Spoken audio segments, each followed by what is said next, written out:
This is a German breakfast, a typical German breakfast. Bread, cheese, meat, some sweets, some fruits or vegetables, coffee, tea, eggs, and good old German bread. And my mom makes me every morning, just for me, my coffee latte. Yeah. So now you see what Germans eat typically for breakfast. So a few weeks ago, I made a big breakfast platter big enough to feed 4 people or 2 big Māori guys. I decided I wanted to elevate it even more, so today I stepped it up a notch and made a big breakfast buffet. Trust me, this breakfast was massive. 16 different components, savoury and sweet, and big enough to feed up to 10 people or like 5 big Māori boys. I think this was the biggest cook I've done to date, but in the end, everything came together nicely. So here's what we had. In the middle section, we had cherry tomatoes with balsamic glaze, choritos, chipolatas, hash browns, button and portobello mushrooms, bacon, eggs, halloumi, toast and baked beans. Up top, we had pulled lamb pies, eggs benedict, homemade hollandaise, fried and poached eggs, avocado and spinach. And for something sweet, I made buttermilk pancakes, mini French toast with maple syrup and icing sugar. So yeah, this was breakfast, lunch and dinner. Let's get into it.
Let's make a famous Russian dish my mom taught me.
We hit the road again. I mean, chauffeur along the How's a typical breakfast in Italy? So we start with cappuccino, okay, then brioche, because we hate ham and hamburgers, sorry. We don't eat burgers, but ham, Bacon, eggs. bacon, eggs. What is breakfast? That's salty. In Italy, everybody does sweet. Esatto. Giusto ragazzi? Yeah, everybody is agree. Nobody say no. So Then brioche. we have ace, it's the best juice in the world. Always like that. Tac. And ace has orange juice, carrot juice, and lemon juice. Yeah. And we dip, Really? always dip the brioche in the cappuccino and the coffee. So what are you gonna say to people who say Italian breakfast has too much sugar, too many carbs, not enough protein? You're right. It's true. You're right. But we don't care. We enjoy the life, la dolce vita. Hey guys, so today I'm going to show you how to make a traditional Polish breakfast. First step, you go to Kiszka and you buy kielbasa. Once you secure the kielbasa, you slice it up nicely into halves and then make these cuts in the meat. It kind of helps it cook faster. I don't know, my mom does this. Then you get an onion, preferably a white onion, but somebody only had red ones, so I had to work with that. Once everything is ready, you prepare the pan with butter, and then you slowly put your kielbasa into the pan. Once you smell them burning, it's time to flip them over, and then you can add your onion for a little bit of spice. I don't really know what it does, but it gives you a nice crunch with the kielbasa. In the meantime, I had my sous chef working on the jajecznica. Honestly, shit looked bussin'. Then we bought a sypek. The problem was that it didn't want to separate into the strands and it started melting on the pan. In the end, we made it work though. Smacznego.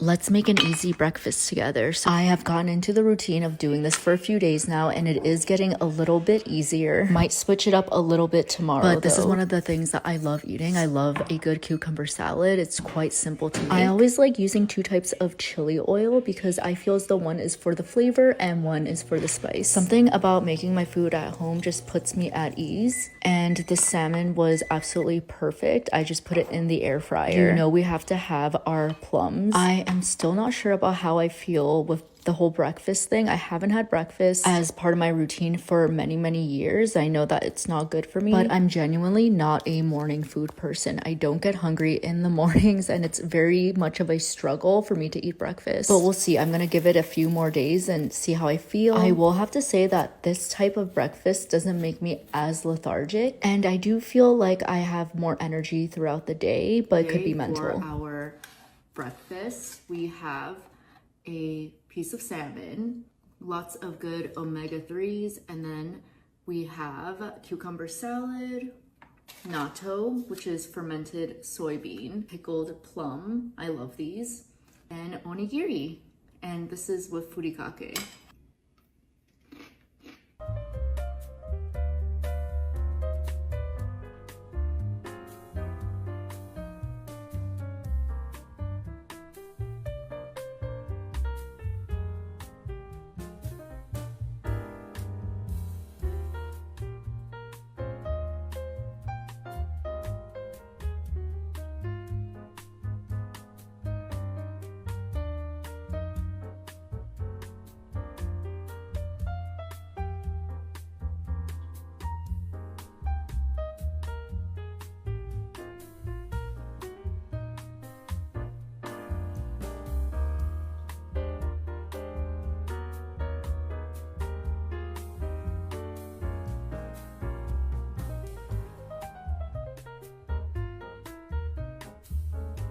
Come and prepare with me Hungarian breakfast. This is a really common breakfast in Hungary, and we use really similar ingredients, but I needed to substitute them, whatever I had here. I quickly boiled some potato in the morning and some eggs as well. I sliced them up. I put some butter on top of the boiled potatoes. I also decided to use some extra lard on it. If you don't like it really greasy, then you can just use one of each. And then I prepared a quick tomato and onion salad. I baked some chorizos in the oven as well. I put some pepper and salt. This Maldon salt is my favorite one. Maldon sea salt has just really fine sea flakes. And here it is, my Hungarian breakfast.